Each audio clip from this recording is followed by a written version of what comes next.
In this work, a sliding mode controller based PO MPPT technique is implemented for a solar PV system using two 250W panels. The PV array is connected to a boost converter and load, while PV voltage and current are continuously measured through a PV measurement block.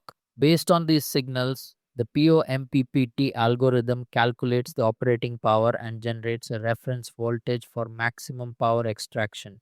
In the PO method, key parameters such as initial voltage, maximum voltage, minimum voltage, and voltage step size are fixed initially. The controller also stores previous values of voltage, power, and reference voltage. Since no past values are available at the beginning, they are initialized to 0 while the reference voltage is set to the initial voltage. By comparing change in power and change in voltage, the algorithm decides whether the reference voltage should be increased or decreased. This process is repeated in every iteration, and the updated values are overwritten continuously to track the maximum power point.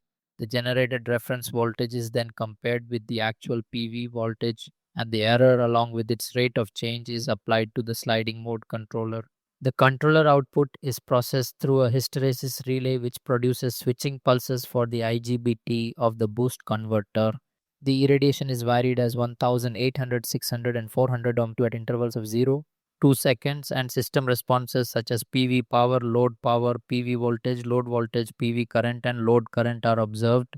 An extended version of the system replaces the PO block with a neural network MPPT, where irradiation and temperature are used as inputs to predict the reference voltage more adaptively.